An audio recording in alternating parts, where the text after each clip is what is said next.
everybody. This is Foss here, again, and with me is Jay, again. Hello, how's it going? And today, the special guest is Jeff Barber, the designer creator of Upwind and Blue Planet. And hello, Jeff. It's fantastic to have you on. How are you? And who are you? Hi, guys. Thanks for having me. My name is Jeff Barber.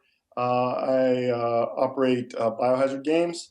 So I'm a part-time game designer, full-time school teacher, and we have a new product coming out shortly, going on Kickstarter in October, called Upwind. Yes, and we got the chance to play that at Gencon, and it was absolutely fantastic. Phenomenal. It was so good. Yeah, I think it was what took up most of what we were talking about at Gencon. Like after that playtest, we were just like, man, that was great. So well, that's good to hear. You guys were a blast to play with. Oh, thank you. Yeah, so some of you listening might have watched or listened to the AP that we uploaded to the channel. But for those of you who haven't, Jeff, what is Upwind? Well, it's a big question, but yeah, it's a hard game to pitch. I learned so when I went to Gencon, I had to kind of develop the elevator pitch. Mm-hmm. Imagine that Ralph Bakshi's classic animated film Wizards has a head-on collision with Disney's Treasure Planet. Sold. And then we put out the resulting fire with a whole bunch of Studio Ghibli's Castle in the Sky. That is wow! You really refined that pitch. That is quite the hook. Yeah. Well, there's been a lot of good response to it because people can identify with at least one or two of those movies, and if they get the trifecta, then they really know what Upwind is about. Yeah. It's actually it's a narrative game focused on high action and storytelling, and instead of using dice to resolve incremental actions within an encounter, it uses playing cards and hands of playing cards to make bids that allow you to resolve whole encounters in single actions. Yeah, that was something that actually had me most interested. I first heard of Upwind through Ross Payton of RPPR, and he mentioned that he had a chance, that you ran a game for him some time back, and he was talking about how you used playing cards to just resolve entire scenes, and that was like mind-blowing to me, and I really wanted to see how it worked in action, and it worked really, really well. I was actually curious about what inspired the playing card thing. Was it just the slow movingness of dice, or what got you what pointed you towards using playing cards in your game? Well, it was a little bit accidental. Really? I don't think anybody that's familiar with Blue Planet would accuse me of being sort of a narrativist game designer. Though in the long time that's passed since we did Blue Planet, I have become one and much prefer the storytelling aspects. But it really boils down to a simple impetus that I have the world's worst dice luck. I know that everybody says that, but I'm telling the truth. It's like black magic. The only thing in my life that is completely magical is the fact that I have the crappiest dice luck. That's amazing. Doesn't matter the system. Doesn't matter whether you're rolling high or low. If you're supposed to be rolling dice, I suck at it. Oh my god, that is good reason to move away from dice. But I was also curious. I mean, that's sort of a little bit facetious. I mean, that's just sort of a thing. It's actually become my thing. I'm the guy at the table with the crappy dice luck. So I try and work the story any way I can without having to actually roll. Nice. I can relate. Yeah. But so what really happened was I had the idea to create a game system, and that used a pool of resources. Yeah. That you could spend to, instead of making die rolls, that you could spend to achieve whatever your character was trying to do. And that way you could, the idea was that you could somehow husband these resources and spend only small amounts when you didn't care about a big result, or use big amounts when you wanted it to be dramatic or exciting.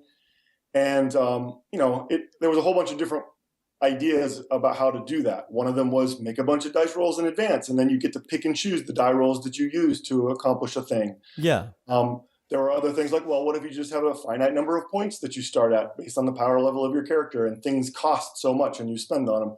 Not unlike, I guess, some of the gumshoe things. But this was way back before any of that came out. And at some point I said, well, card games use points, some of them, and those are in your hands, and they're kind of random, and you can spend them as you need to. So what if we tried to use cards to do this? And so I just used this basic card mechanic, not unlike War, I guess, to play through a couple of sessions of a game set in the world of Blue Planet, and it seemed to have legs. And so I just started developing that system, completely independent of the Upwind idea. Upwind as a concept, as a game setting, started from a different origin. Oh wow! So like these are two separate ideas which collided and like fused together. Yeah. Wow. Yeah. So what started Upwind then? Because I guess I was under the impression that they came together at the same time or something. The way they fit was almost preordained because of the way the card system worked. It blended perfectly with some of the concepts of Upwind, and so now after the fact, it looks like it was intentional. But yeah, it meshes really well. So Upwind, I used to. My wife and I taught at a school on the Big Island in Hawaii, the island of Hawaii itself. Nice. For a number of years. And out behind the campus was a small mountain on the side of Mauna Kea. And for exercise, I used to climb up it several times a week. And it was, just a rigorous, steep climb. And you could stand on top of it and you could look out and you could see, several miles away, you could see the ocean. And you could see the whole curve of the edge of the island. It was just a dramatic view. Yeah. One day I got up there and the color of the sky was one of those overcast sort of silver sky days where everything was white. Yeah. But there weren't clouds. It was just this uniform kind of silver white color. Yeah. But it was reflecting off a perfectly calm ocean. So it was exactly the same color. You couldn't see a horizon. There was no water in the sky. So the island just ended and it looked like we were floating in the air. It was really a sort of a dramatic image. And I couldn't shake it. And it kept coming back to me. And coincidentally, at the same time, I was watching a lot of Studio Ghibli movies. I'd kind of discovered Studio Ghibli through another person that I worked with. Ghibli, I guess, to pronounce it correctly. And the two just kind of stuck with me and hung around for a while. And I have a group of friends that I meet up with every year for our own little personal gaming convention. We rent a house out in the sticks, and nice. The 10 of us have a 4-day like nonstop role-playing game session. Oh, that sounds like a blast. Yeah, that's awesome. Yeah, it's in Missouri every year actually. What? I used to live in Columbia, and they're all from that area still. That must be what brought you through for Ross Payton's thing. Yeah, that's why I was able to fake like I wasn't trying to glom on to RPPR. I'll be in the neighborhood. Can I stop by? Yeah. So that was that story.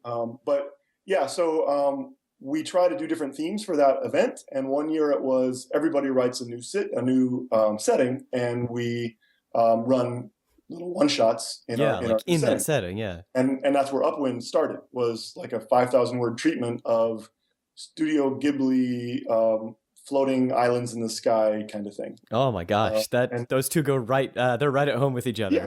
Well, yeah, I mean, it's a no-brainer. Yeah. And then, in fact, when I ran it for the first time, I ran it with Big Eyes, Small Mouths. Have you ever heard of that? Yeah, Bessem, yeah. Yeah.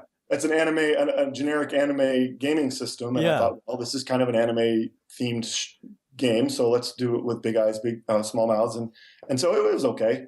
But it definitely needed something different. Yeah. And like I said, I was working on the queue system.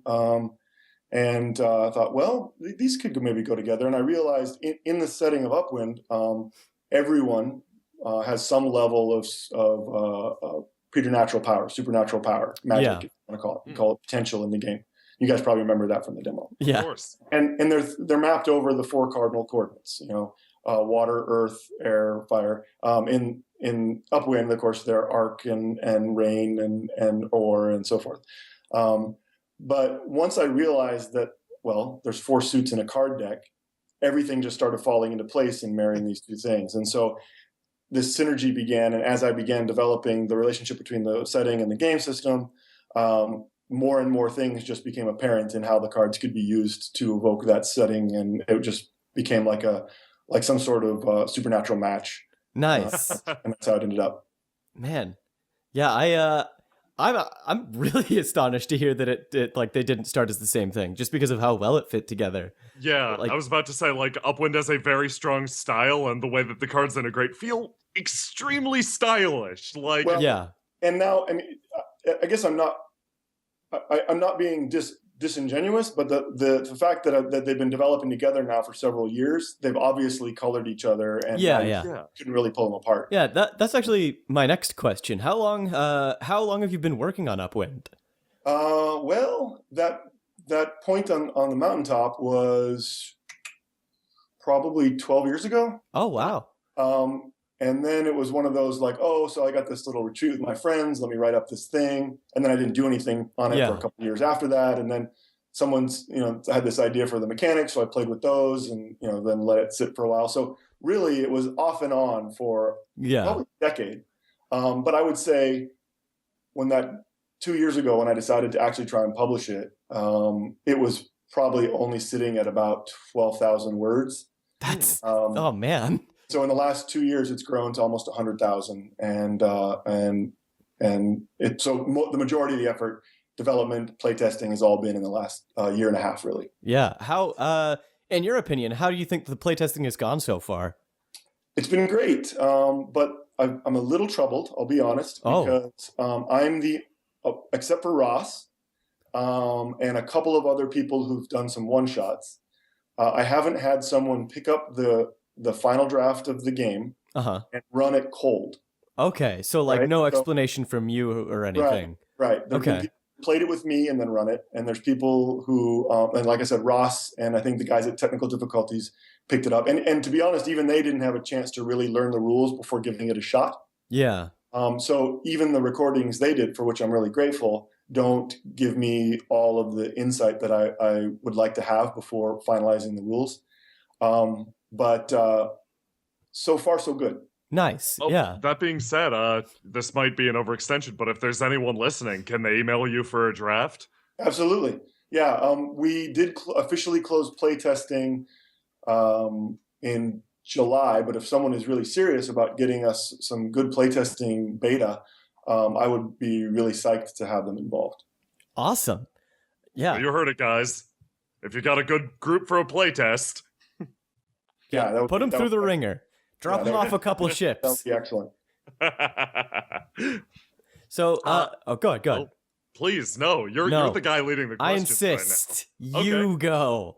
That's wonderful. Actually, when we were playing, it really came out that you have a very strong interest in nautical terminology and sailing in general. Could you talk about that and how it's influenced the game? That's a good question. That was sort of part of it from the beginning. I love ships. I love sailing. I love nautical history and lore. My wife and I have a sailboat that we have spent most of our summers on since we've moved here to the Puget Sound area. And I wanted to write a game that really incorporated a lot of that. But to be honest, most people aren't interested in sort of a historical treatment of the age of sail as a role-playing game. I'll be the first person in line to buy Patrick O'Brien's like Master and Commander the role-playing game. But I think I would probably be one of the only ones. And so this was a chance to combine the sort of science fantasy of the Upwind idea with one of my primary loves, which is nautical lore and sailing itself. I've tried very hard to keep it very accessible in the game. But to give it a very strong flavor that an explorer knight without a ship is a sad character indeed. Yeah. Well, I mean, it's in the name. You're an explorer knight in a land of floating islands that aren't connected by anything other than the clouds. If you don't have a ship, that whole explorer part of the night thing falls a little through. You finish up pretty quick. Yeah. Actually, touching on that a little bit more, could you explain about the setting in more explicit terms? Like, what's up with the Explorer Knights and up with the world itself? Right. So let's do a little geography of the world. Okay. It is intended to feel like an alternate reality, something that isn't necessarily following the laws of physics as we are familiar with them, even in a game like D&D. There is no standard planet. There is no standard world or ground. It is an endless, it is, for all intents and purposes, at least from the player's perspective, an endless sky, dotted with floating islands, from anywhere from 100 leagues across to maybe a few hundred yards across. Any smaller than that, and they no longer remain buoyant in the force of the wind, this sort of elemental supernatural force that keeps them afloat. There is upwind and downwind. The farther away from the wind you go, the farther upwind you go, towards the light, and the farther down you go, the closer you get to the source of the wind and the dark. The dark is the result of hundreds of thousands, countless islands floating above, with all of the squalls and storms and clouds and things intervening. So the farther downwind you go, the lower you go, the darker things become, until you enter the twilight frontier, which is this sort of constant dimness. And then you go beyond that and you end up in the full dark, what's known as the dark, the cold way, or the dim realms. And there is the kingdoms in the light, which are where the kin live, the player characters. And they are this three-dimensional world of competing nations, rival countries, principalities, kingdoms, so forth. The Twilight Frontier exists between the kingdoms in the light and the dark is the home for the children of the dark, the sort of ancestral enemy of the kin, the enigmatic, poorly understood but very dangerous sort of rivals. And they come into conflict in the Twilight Frontier, where they are currently prospecting for the remnants of the Masters of the Wind, the lost technology of an ancient lost culture, destroyed in the downfall, an ancient cataclysm. That this technology they search for is sort of drives the economy of their world. And the Explorer Knights, one of their primary charges is to locate, recover, and salvage that lost technology. Their second charge is to defend the kingdoms from the incursion of the Children of the Dark. Man, okay, like, yeah, you did a brief run through of it at Gen Con, but like hearing it laid out is just like this setting. Yeah, yeah. I've got to say, this is probably one of my favorite settings that I've ever encountered. Like, I am a sucker for like Sky Pirate stuff, and you've done just a fantastic job of making it incredibly enticing. The intention was to give everyone who likes this particular kind of odd genre everything they want. Sky Pirates. And, we've been steering away from calling it steampunk, because I think that term has a lot of baggage. But occasionally we occasionally laughingly call it Tesla punk. Tesla punk. Nice. And I think, in fact, one of the playtest groups, I don't know if it was yours, but at Gen Con, someone referred to it as Tesla Ghibli. Tesla Ghibli. Oh, that wasn't ours, but I love that. That is great. Yeah, because the world is powered by most of the devices are arcano-electrical, meaning that everything is driven by electricity drawn out of mills and other devices known as induction halls from the magical wind itself. Yeah, and so it's got a very kind of Tesla feel to it. Everything's sparking and arcing, and there's there's lots of heavy wires running everywhere, and crazy scientists with goggles hooking up electrical devices to make things go. Oh man, like I love this setting all throughout our playtest, and like you did a few things as a GM that really made it shine for me. Like you said, first of all, the idea of maneuvering a ship in 3 dimensions doesn't strike your brain immediately. This is something that comes up in anime a lot, I guess. I recently saw Gundam, and they talk about like how maneuvering in space is completely different than maneuvering on the ground, because 3 dimensions completely changes the way that you think about something. And the very first thing you established was basically how maneuvers, tactics, and exploration change entirely when you add a Z-axis.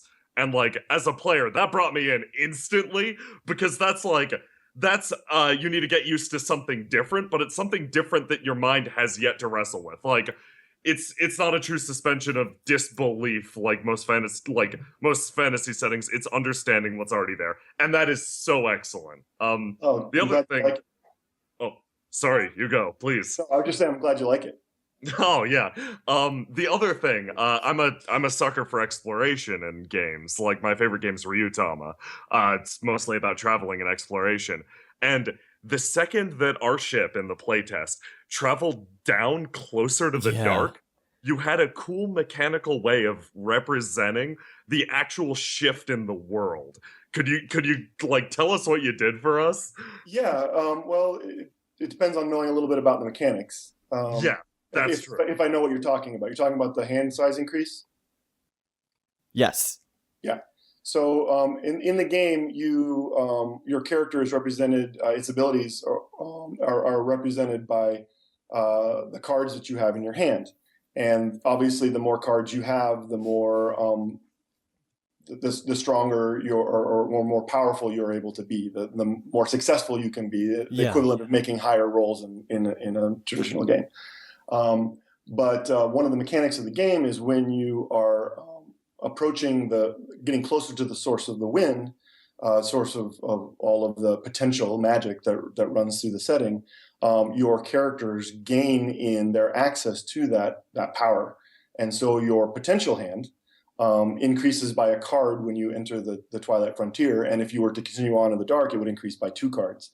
And it may not sound like much, but once you play the game and realize that you've only got a few cards in your hand, it really does make your character a lot more potent.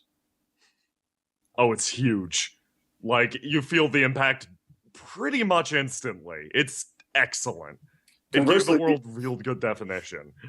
Conversely, the other side of that mechanic is when your character goes to the Twilight Frontier or the dark unprepared.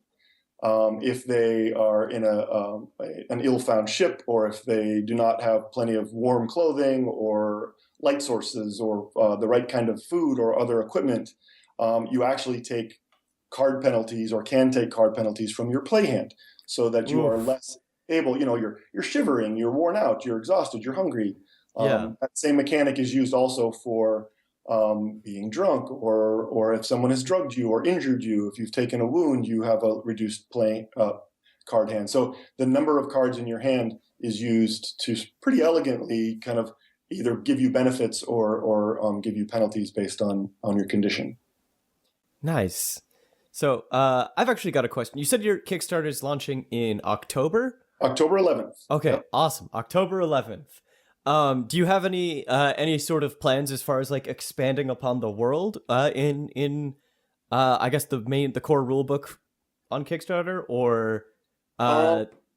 There's a lot in the book. I would say the rules are let's count. The rules are about 22,000 words. Dang. And so up to 92,000 words. So what does that leave? 70,000 words of setting.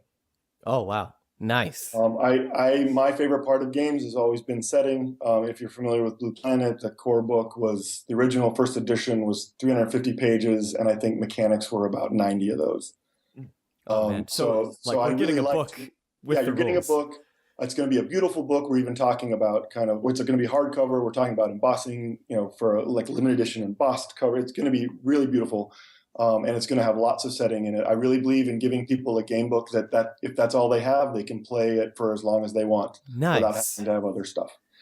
I hesitate to say this, but I'm going to say it anyway. Ooh. I have joined up with a very accomplished publisher to make Upwind even better than I was hoping it could be. The official press release hopefully will be out. At this point, it's probably going to be next week instead of this week. I realize that I'm kind of being a jerk, tantalizing without giving. No. I'm excited. Where should we keep an eye on to like? It's going to be a much more beautiful book, but with the support of this publisher, who I will tout to the four corners as soon as I can. Yeah. We're making the Kickstarter not just for the book, but for a line. Whoa. So and we're doing it without having to really up the funding goal. Oh, that's excellent. That is awesome. So you're going to get the core book, and you will also, and this depends on the pledge level, but almost all of the pledge level will get everything. So you get the core book. There will be a poster of the setting, which, given its strange three-dimensional nature, is going to be kind of a valuable tool to help people understand the world. and we're actually designing it as sort of an old time navigational chart, but one nice. for sailing navigational chart, but one set up for a 3-dimensional world. So it's gonna there be dragons here kind of thing. Yeah, with like, over here there's like a giant kraken, so don't go that way. Like travel routes and little call outs of the individual nation islands and flags of the nationalities and all that kind of stuff that would be part of an illuminated chart. And I'm really excited about seeing that come to life. But it would be a full poster. We are going to make a custom card deck called the Knights deck. Yes, I was gonna ask if you guys had plans to make custom decks. Now, not to deter people, you can play Upwind with just a random set of playing cards, poker cards. That's what it was designed for. But this deck would not only have an Upwind art specifically with suit symbols and stuff designed specifically to fit the aesthetic of the game. Yeah, I like thematic consistency with everything. So, but there's going to be each card will have a small picture and then a little bit of text, and these pictures will identify specific cities, islands, masters caches, old Masters of the Wind archives that have been discovered. It will give individual creatures and maybe some specifically famous ships, but it will come with a special coordinate system on each card. So if you had a big table, you could lay out the cards and build a schematic of the Upwind world. Whoa! Wow, that's phenomenal. Yeah, I think it's just going to be a fun little gimme, right? That will allow people to kind of get a sense of. And depending upon how far apart you spread the cards, it'll give you a sense of how far different locations are from each other. And in conjunction with that map, it'll start to give you a real feel of the world. But it'll also serve as a setting reference. So you can, as you're thumbing through the cards, you'll say, oh, I can read about Cliffside, the capital of Horizon. Yeah. And wow, that's cool. It's built, I think in the demo, you guys, you went there to pick up the soldiers, right? We didn't spend much time there, but it's built entirely on the vertical faces of this very blocky island. So it's all tunneled into the walls, and it's a very kind of different sort of place. But it would be neat to have a whole, 54 cards that give you different locations and different islands and different creatures and stuff, and where they are found in the realms. So I think that'll be pretty fun. That'll be really cool. I'm also in the middle of playtesting a kind of a featured campaign called the Prophecy of the Grand Amplifier. That sounds cool. And that will also be part of this Kickstarter. So those 4 products, the core book, the map, the cards, and the Kickstarter, and the campaign will all be part of the basic Kickstarter package. That is phenomenal. Really cool. So speaking of the Kickstarter, if people wanted to hear the news when it's hot, where should they go to find you? They can go to biohazardgames.us. Okay. They can also go to that same website and they can sign up for Upwind updates. Okay. There's basically a newsletter email sign up, so they can sign up there and get periodic updates on that. And then once we launch, and as we get closer to launch, actually I'm going to be sharing the cover art is almost done. I'm so excited to show it out. And it will be that'll be one of the places that I share it first. Will be with that mailing list. So anybody that wants to sign up there, we'll keep them abreast of everything that's going on with Upwind's development, and we may actually even ask them for their opinions on like the order of stretch goals and the kinds of things that they want to see as stretch goals. Nice. So that will get some of their direct input with that. I think. Going back to a moment ago when I think Jay was talking about ships and having the realization about a 3-dimensional world. So the artist, James Stowe, he's illustrating the whole book. He is a game designer and game artist in his own right. He did lots of work back in the day for World of Darkness. But he has his own role-playing game for kids called Sidekick Quests. Sidekick Quests. And it's an online comic / role-playing game, tutorial / role-playing game. Oh, I think I've heard of this. Yeah, I've heard of for this. young kids. Yeah. He made it for his own children, and he just kickstarted it a while back, and the first book will be out soon. But he's also been a part of a lot of the play testing of Upwind. So he's been right there as we've been developing the game and the imagery and stuff together. but even then, he and I had to spend probably 4 or 5 hours working on the design of what a flying ship that really could fly, given or could function in an environment where flying ships are a thing.